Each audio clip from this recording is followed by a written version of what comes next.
Standing in my empty apartment on my 25th birthday, staring at my brother Marcus's text message, I felt something shatter inside me.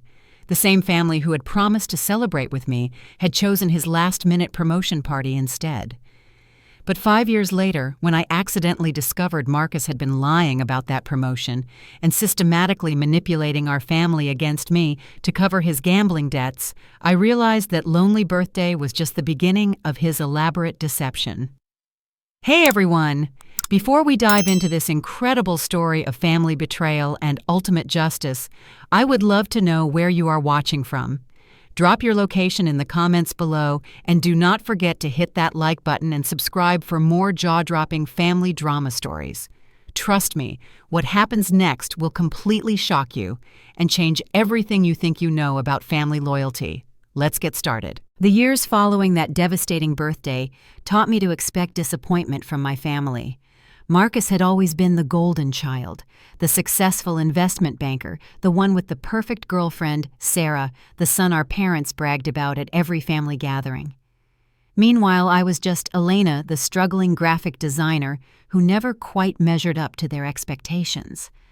But everything changed on a rainy Tuesday afternoon in March, when I received an unexpected call from Sarah.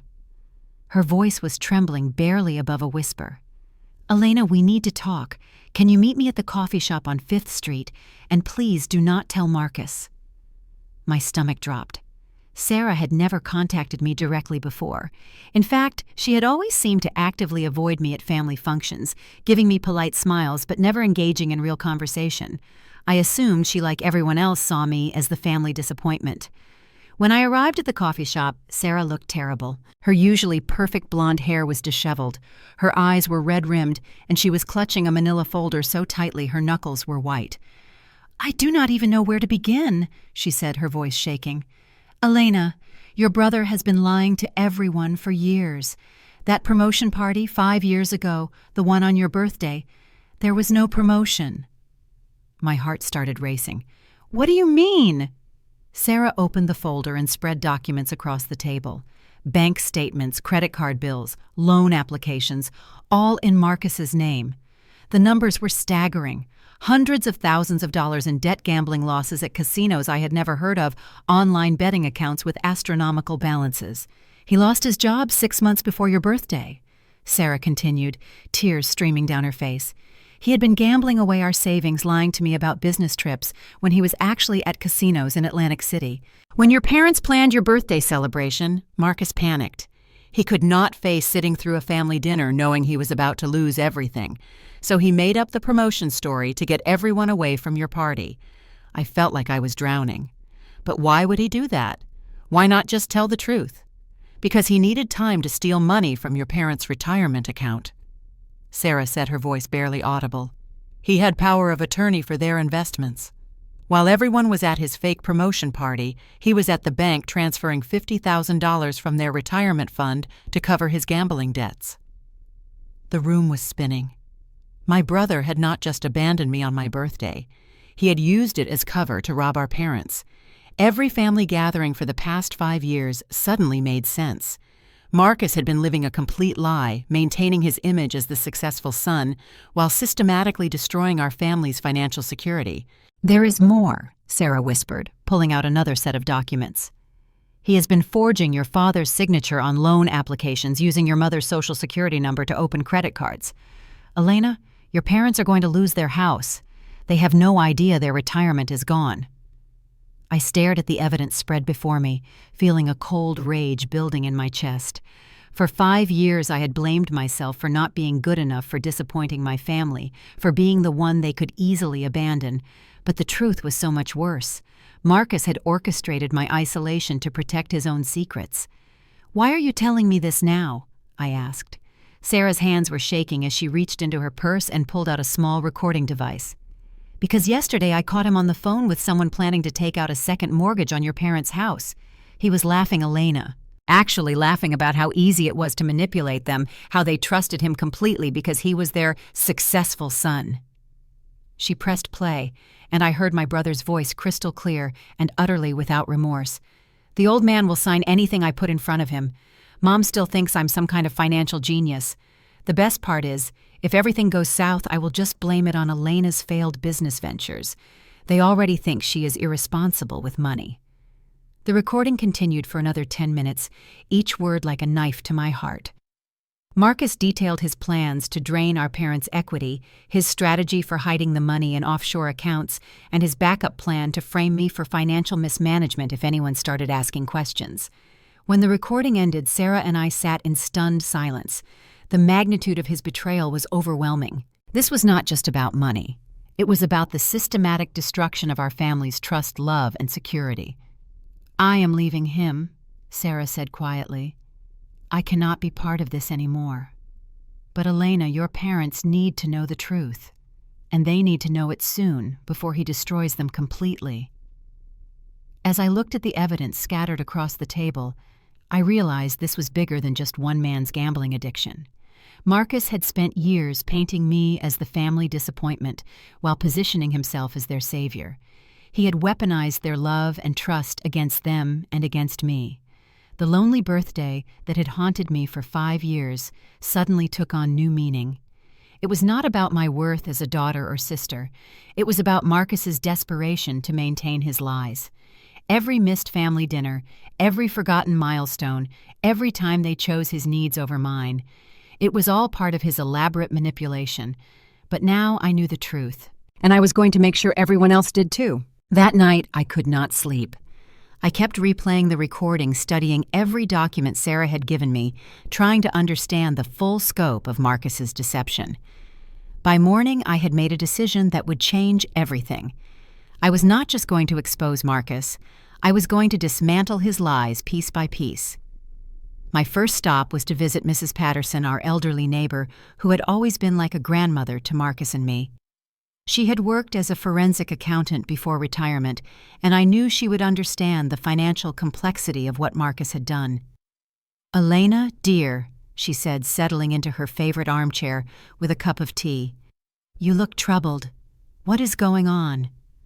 I spread the documents across her coffee table and watched her expression change from confusion to horror as I explained everything. Her years of experience immediately kicked in. "This is not just theft, Elena. This is elder financial abuse, identity fraud, and wire fraud. Your brother could be facing federal charges."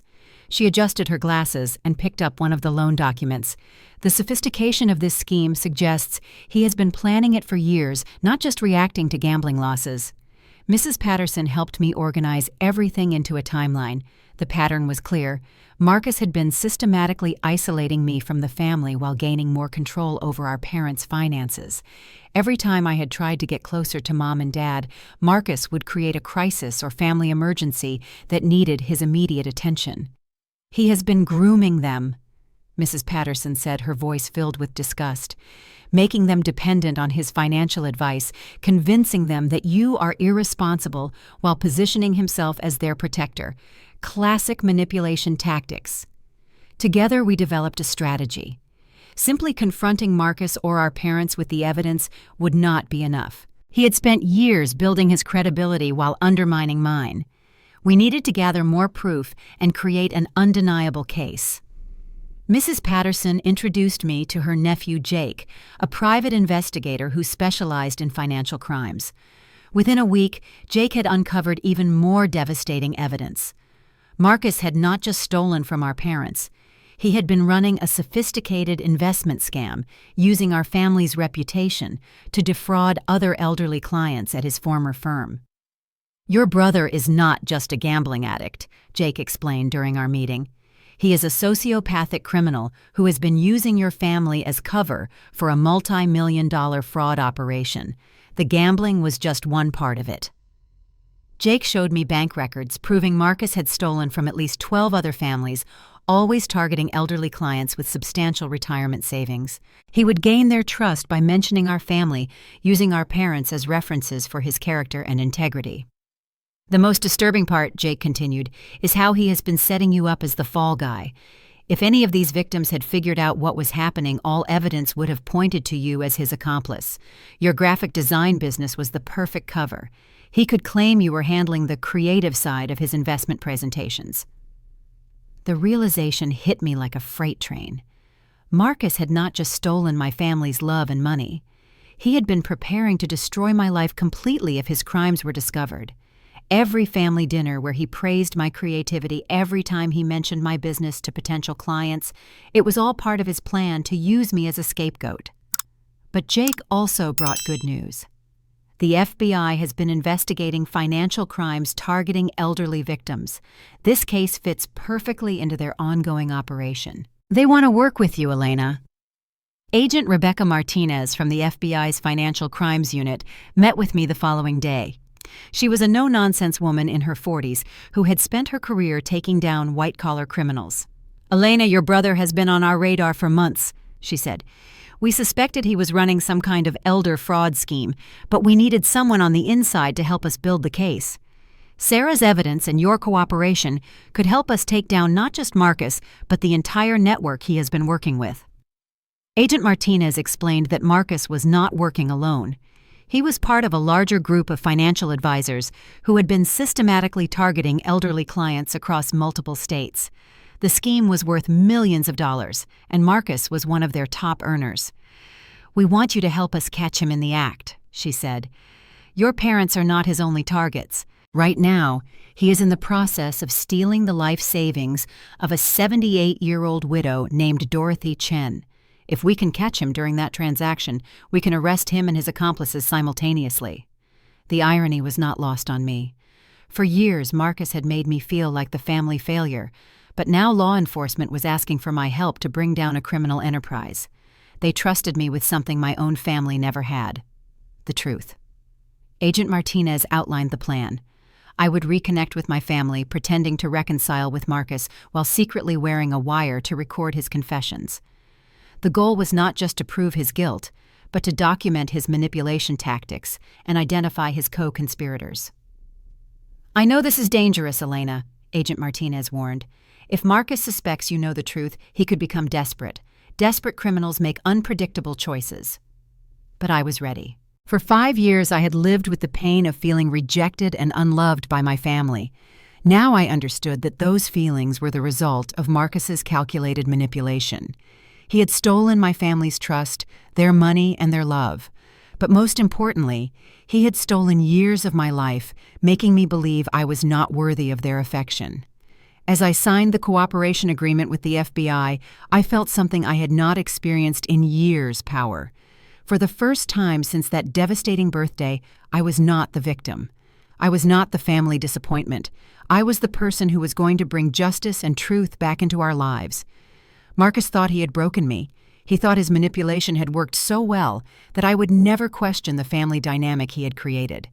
But he had underestimated one crucial thing: the strength that comes from discovering you have been wronged, not because you were inadequate, but because someone you trusted betrayed you. The game was about to change, and this time I was going to be the one writing the rules. The hardest part of the FBI operation was pretending everything was normal while wearing a wire around my family. Agent Martinez had given me a tiny recording device that looked like a button on my blouse, along with strict instructions to act naturally and let Marcus lead the conversations. My first test came at Sunday dinner, a family tradition I had not participated in for over 2 years. Mom seemed genuinely surprised and happy when I called to ask if I could join them. "Of course, sweetheart," she said, her voice warm with excitement. "Marcus will be so pleased. He was just saying last week that he misses spending time with you."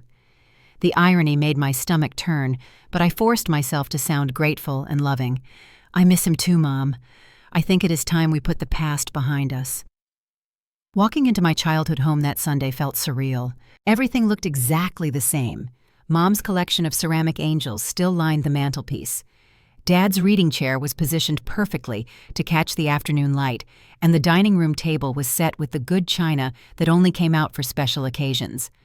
Marcus greeted me with what seemed like genuine warmth, pulling me into a tight hug that made my skin crawl. "Elena, I am so glad you are here. We have missed you so much." His performance was flawless.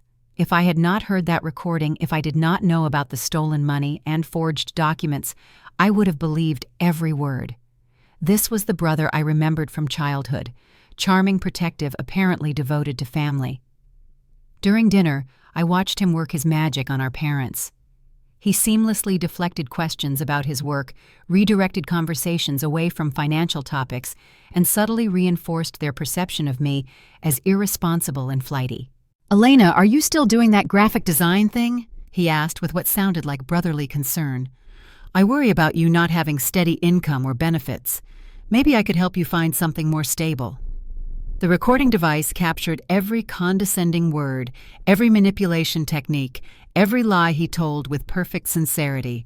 When Dad mentioned some concerns about their retirement planning, Marcus immediately reassured him. "Do not worry about any of that, Dad. I have got everything handled. You and Mom just focus on enjoying your golden years. Leave the financial stress to me." Our parents beamed at him with such trust and gratitude that I almost choked on my food. They had no idea their beloved son had already stolen their golden years and was planning to take even more. After dinner, Marcus asked me to step outside with him onto the back porch where we used to play as children. The irony of the location was not lost on me. This was where he used to protect me from neighborhood bullies, where he taught me to ride a bike, where he promised he would always look out for his little sister. "Elena, I am really glad you came tonight," he said, leaning against the porch railing. "I know things have been weird between us since your birthday party thing, but I want you to know that was not personal. Sometimes business has to come first, you know, your birthday party thing." That was how he referred to the most painful night of my life. The FBI wire was picking up every callous word. I understand. I lied, forcing myself to sound forgiving. I was probably too sensitive about it anyway. Marcus smiled, and for a moment I saw a flicker of something cold in his eyes. "The thing is, Elena family is complicated. Sometimes we have to make hard choices to protect the people we love. Like sometimes I have to handle things for Mom and Dad that they would not understand. Financial stuff, you know. They trust me to take care of them." "What kind of things?" I asked, trying to sound casually curious rather than like I was fishing for evidence. "Oh, just moving money around, optimizing their investments, making sure they are getting the best returns. Dad still thinks a savings account paying 1% interest is a good deal." Marcus laughed. "I have been able to get them much better returns by being creative with their portfolio." Creative. That was what he called stealing their retirement funds. "That is so generous of you," I said, hating every word coming out of my mouth. "They are lucky to have someone they can trust completely." "Exactly," Marcus said, his voice taking on an edge I had never heard before. "Trust is everything in family. That is why it is so important that we all stay on the same page, you know. No unnecessary questions, no interference with decisions that are above our pay grade." The threat was subtle but unmistakable. He was warning me not to get involved in family finances, probably because he suspected I might start asking inconvenient questions. Over the next few weeks, I maintained regular contact with my family while secretly documenting Marcus's activities. Agent Martinez had given me access to a secure app where I could upload photos of any suspicious documents I found, and Mrs. Patterson helped me analyze Marcus's behavioral patterns during family gatherings. The breakthrough came when Marcus invited me to have lunch with him and a potential client.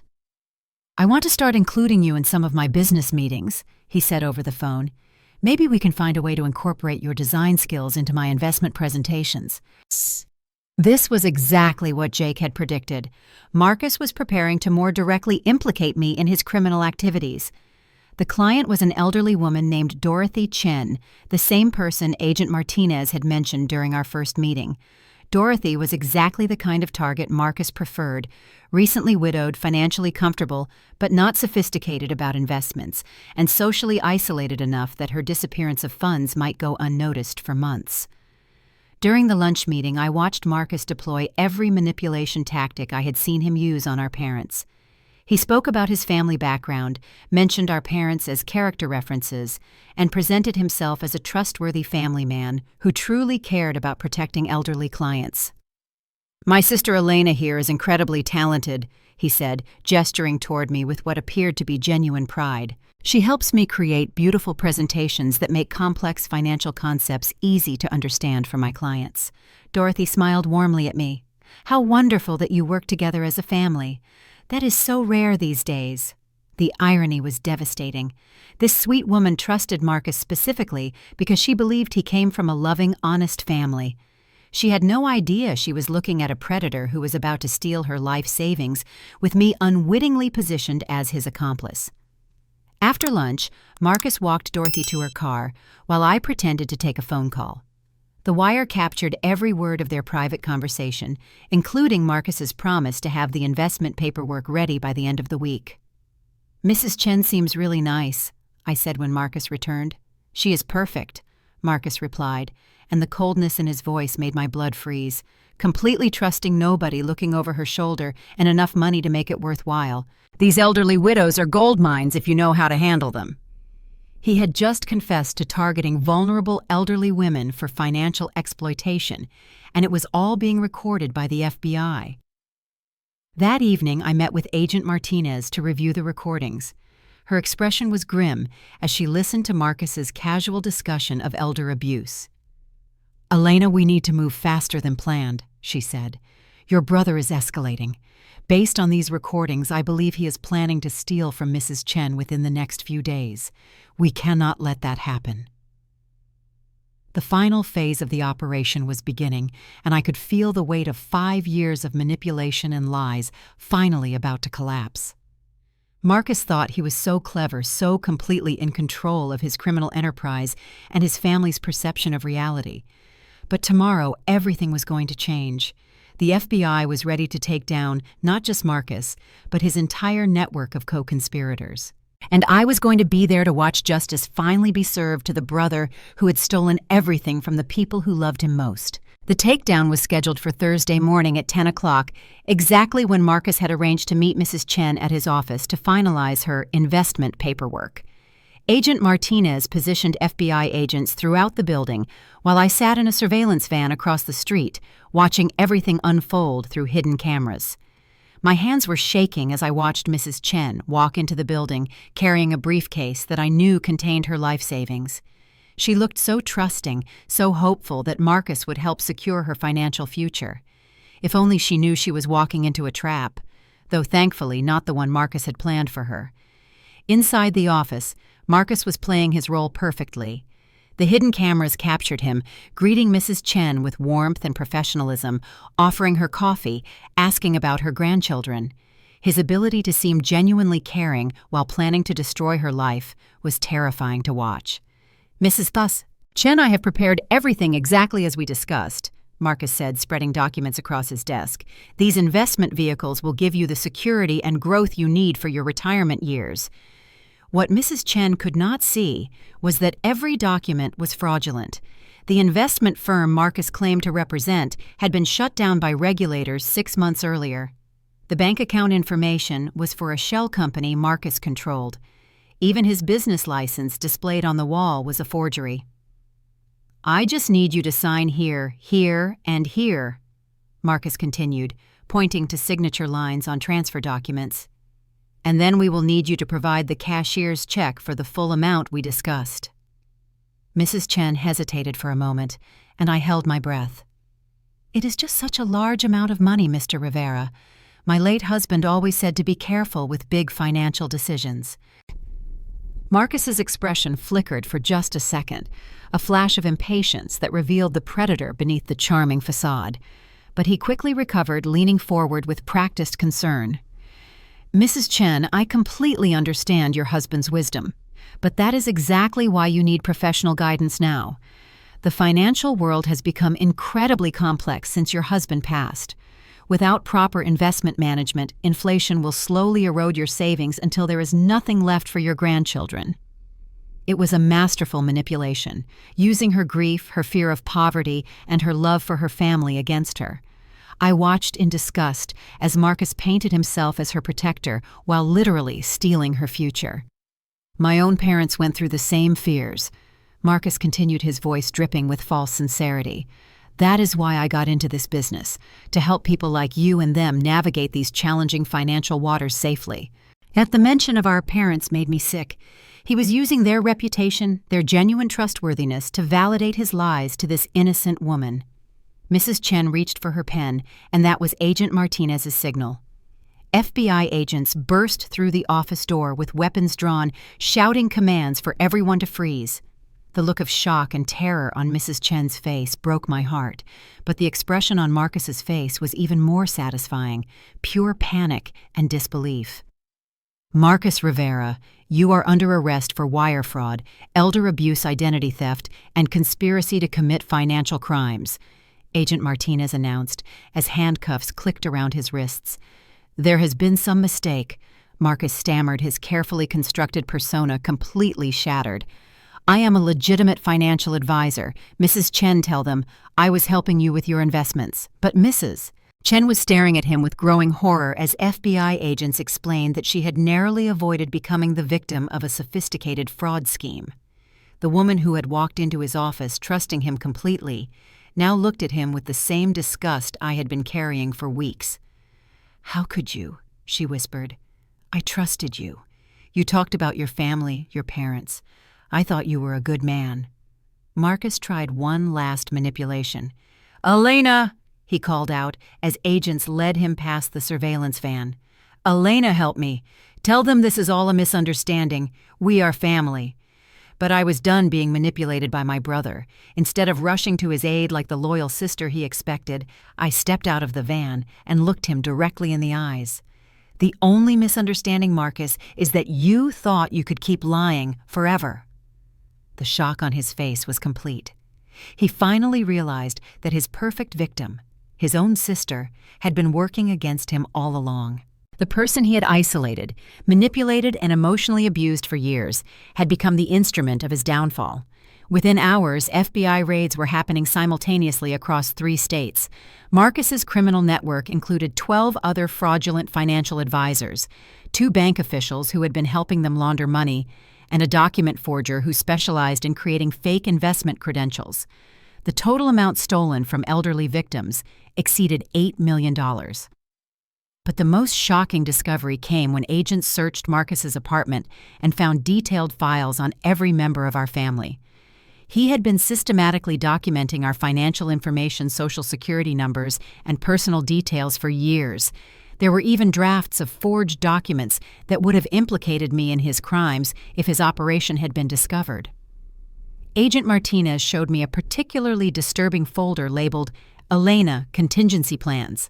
It contained fake bank statements showing transfers from my design business to Marcus's shell companies, forged emails between us discussing investment strategies, and even a written confession in my handwriting that he had somehow obtained by tracing over my real signature multiple times. "Elena, if your brother's operation had been discovered by victims instead of law enforcement, you would have been arrested along with him," Agent Martinez explained. "He spent years building a case that would have destroyed your life completely. The betrayal was so thorough, so calculating, that I could barely comprehend it. This was not just a gambling addict who had made bad choices. This was a sociopathic criminal who had been systematically destroying everyone who loved him while preparing to sacrifice his own sister to save himself." As news of Marcus's arrest spread, our parents called me in complete shock and disbelief. Dad's voice was shaking when he asked, "Elena, honey, do you know what is happening? The FBI called and said Marcus has been stealing from us, but that cannot be right. Marcus would never do something like that." For 5 years, I had dreaded conversations with my parents because I felt like such a disappointment compared to their golden son. But now, for the first time in years, I was the one with answers they desperately needed. "Dad," I said gently, "we need to talk, all of us, together. There are some things about Marcus that you and Mom need to understand." The criminal empire that had stolen millions of dollars from vulnerable elderly victims was finally collapsing. But for our family, the real reckoning was just beginning. The family meeting that followed was the most difficult conversation of my life, sitting in our childhood living room surrounded by photos of Marcus and me. As happy children, I had to systematically destroy every belief my parents held about their son. Mom kept shaking her head in denial as I showed them the bank statements, the forged documents, the evidence of stolen retirement funds. "This cannot be real, Elena. Marcus loves us. He would never hurt us like this." "Mom," I said as gently as I could, "Marcus stole $50,000 from your retirement account on my 25th birthday. While you were at his fake promotion party, he was at the bank transferring your money to cover his gambling debts." Dad aged 10 years in that moment. The man who had always been so proud of his successful son, who had bragged about Marcus's financial expertise to neighbors and friends, suddenly looked fragile and broken. "The promotion party," Dad whispered. "There was no promotion." "There was no promotion," I confirmed. "There was no successful investment business. For the past 5 years, Marcus has been running a criminal operation that targeted elderly people like you. He used our family's reputation to gain victims' trust, then stole their life savings." Sarah arrived an hour into our conversation, carrying boxes of additional evidence she had gathered before leaving Marcus. Her presence validated everything I was telling our parents. This was not just my word against their beloved son's reputation. "Mr. and Mrs. Rivera," Sarah said, her voice steady despite the pain in her eyes. "I lived with Marcus for 3 years. I watched him lie to you, manipulate you, and steal from you while pretending to be the perfect son. Every family dinner where he talked about protecting your financial future, he had already stolen from you that same day." The recording of Marcus laughing about manipulating the old man was the final blow. Hearing their son's voice filled with contempt and amusement as he described exploiting their trust broke something fundamental in both of my parents. Mom started crying, deep, wrenching sobs that seemed to come from somewhere beyond grief. Dad just sat in stunned silence, staring at the evidence scattered across the coffee table like it contained a foreign language he could not comprehend. "How long?" Dad finally asked. "How long has he been stealing from us?" Agent Martinez, who had joined us for this conversation, answered with professional compassion. "Based on our investigation, the financial crimes against your family began approximately 6 years ago, escalating significantly around the time of Elena's 25th birthday." 6 years. Marcus had been systematically robbing his own parents for 6 years, while accepting their love, their trust, their pride in his success. Every holiday, every family celebration, every moment of parental joy in their son's accomplishments had been built on lies and theft. But the personal betrayal was only the beginning. Over the next few days, the full scope of Marcus's criminal network became public knowledge. Local news stations picked up the story of the investment fraud scheme, and suddenly our family name was associated with one of the largest elder abuse cases in state history. The phone rang constantly, reporters wanting comments, neighbors expressing shock and sympathy, friends who had invested money with Marcus based on our parents' recommendations. Each call was another reminder that Marcus's crimes had rippled far beyond our immediate family. Mrs. Patterson came by with a casserole and stayed to help field phone calls. "Your parents do not need to talk to reporters right now," she told me firmly. "They need time to process what has happened to them." But the cruelest irony was still to come. 3 days after Marcus's arrest, Mom received a call from Marcus's jail cell. Even facing federal charges, even with overwhelming evidence of his guilt, he was still trying to manipulate her. "Mom, you have to help me," I heard him say through the phone speaker. "This is all a misunderstanding. Elena has been working with people who want to destroy our family. She is jealous of my success, and she convinced the FBI to frame me." I watched my mother's face as she listened to her son's lies. For a moment, I saw her wavering. 5 years of believing I was the family disappointment versus 3 days of evidence that her beloved son was a criminal. The lifetime of manipulation Marcus had invested in was fighting against the truth. "Marcus," Mom said finally, her voice breaking. "I saw the bank statements. I heard the recording of you laughing about stealing from us. How can you still be lying to me?" "Mom, those documents are fake.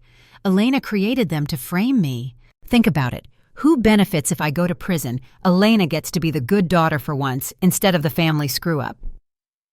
Even from jail, even caught red-handed Marcus was still trying to use my parents' love against them and their relationship with me against him.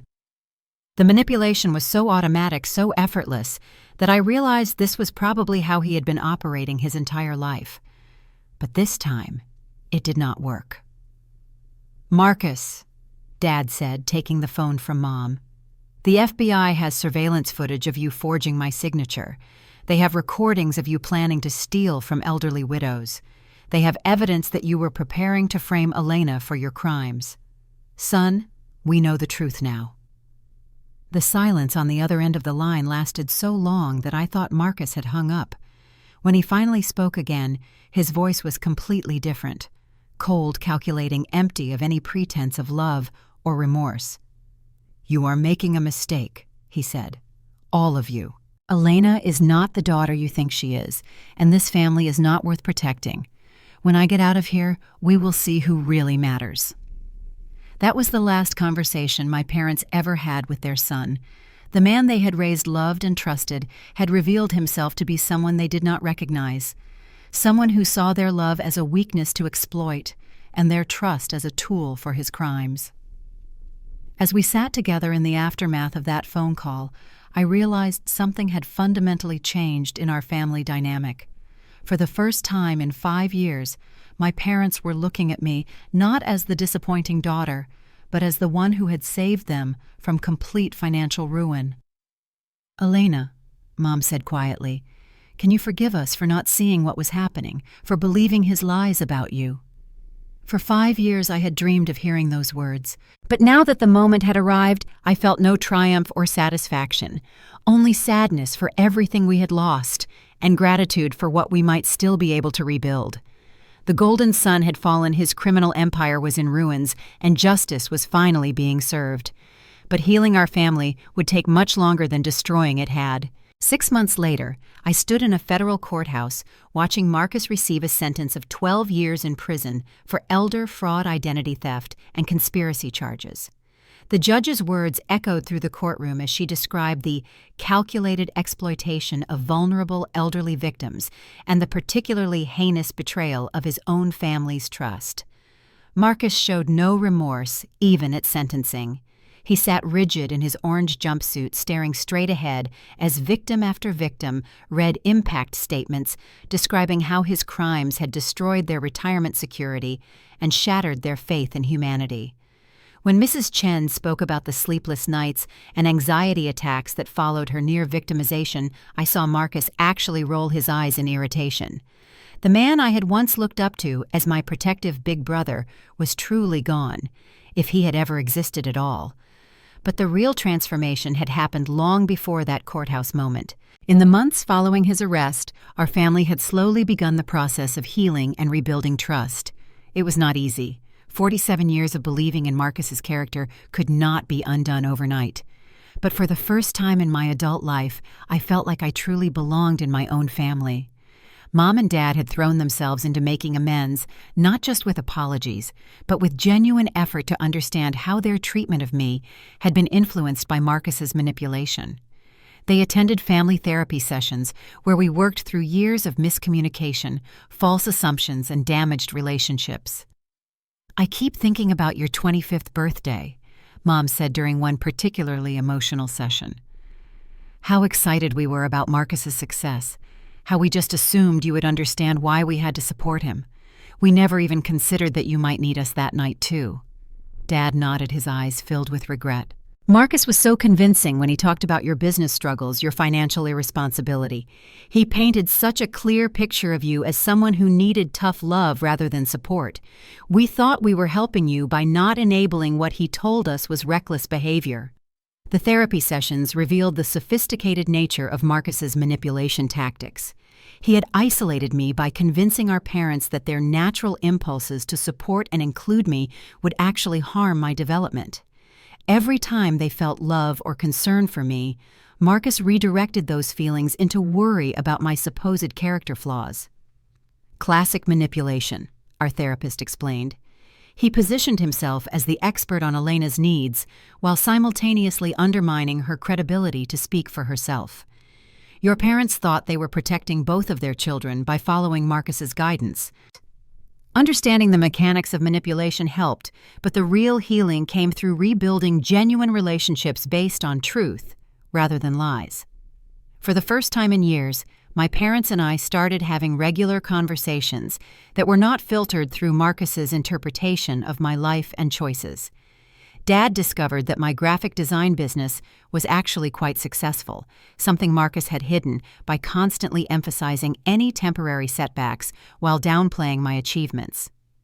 Mom learned that many of the family events I had supposedly chosen to skip were actually times when Marcus had told me the plans had changed or been canceled. He controlled the flow of information. I realized during one conversation, "You thought I did not care about family events. I thought you did not want me there." Marcus was the only one who knew the truth about both sides. Sarah became an unexpected ally in our healing process. Despite the pain of her own betrayal by Marcus, she made an effort to attend family dinners and help rebuild the connections Marcus had systematically destroyed. Having an outsider's perspective on our family dynamics before and after Marcus's manipulation was incredibly valuable. "Elena, you should know that your parents talked about you constantly," Sarah told me during one dinner. "Marcus had to work really hard to redirect those conversations away from how much they missed you. I could see how much they loved you, even when Marcus was convincing them you did not love them back." The financial recovery was more straightforward than the emotional healing. With help from the FBI's Victim Recovery Program and Mrs. Patterson's expertise, we were able to trace most of the stolen money and begin the process of restitution. The house was safe, the retirement accounts were being rebuilt, and the forged loans Marcus had taken out in our parents' names were being challenged in court. More importantly, the elderly victims of Marcus's crimes were also receiving justice. Mrs. Chen had become something of a victim's advocate working with law enforcement to identify other vulnerable elderly people who might be targets for similar schemes. The criminal network Marcus had belonged to was completely dismantled, preventing future crimes against vulnerable populations. "You saved my life," Mrs. Chen told me when we met for coffee several months after the trial. "Not just my money, but my faith in humanity. Knowing that someone was willing to stand up to family, to protect strangers like me, that means everything." I started volunteering with an organization that helped elderly fraud victims navigate the legal and financial recovery process. Using my graphic design skills to create educational materials about financial scams felt like a meaningful way to turn my experience into something positive for others. The most surprising development was how much stronger my relationship with my parents became once the lies were cleared away. Without Marcus's manipulation creating artificial distance between us, we discovered we actually enjoyed each other's company immensely. Sunday dinners became genuine celebrations rather than performances, and I found myself looking forward to family time in a way I had not since childhood. "Elena," Dad said during a recent dinner, "I want you to know how proud I am of you, not just for having the courage to expose Marcus, but for the way you have handled this entire situation with such grace and strength." "Your father is right," Mom added. "We raised a remarkable daughter, and we are sorry it took us so long to see that clearly." As I reflect on this journey from that devastating 25th birthday to this moment of genuine family connection, I am struck by how justice truly was served, not just in the legal sense, but in the restoration of truth and authentic relationships. Marcus thought he could control our family forever through lies and manipulation. He believed his charm and intelligence made him untouchable, that his victims would never discover his crimes, and that I would always remain the convenient scapegoat for his schemes. But here is what he did not understand. The truth has its own power. Love built on lies cannot last, but love built on honesty and transparency grows stronger over time. The family he tried to destroy through manipulation became closer than ever through the process of seeking justice and healing together. Now I want to hear from you. Have you ever experienced family betrayal or discovered that someone you trusted was manipulating your relationships? How did you handle the process of rebuilding trust after such deep deception? Share your stories in the comments below because your experiences could help someone else who is going through a similar situation. And if this story resonated with you, please hit that like button and subscribe for more real-life stories about overcoming family drama and finding justice. Do not forget to share this video with anyone who might need to hear that the truth always finds a way to surface, no matter how deeply someone tries to bury it. Thank you for joining me on this journey of family revenge and redemption, and remember that sometimes the greatest victory is not getting even, but getting free from those who would manipulate and control us. Until next time, keep fighting for truth and never let anyone convince you that love should require you to accept lies.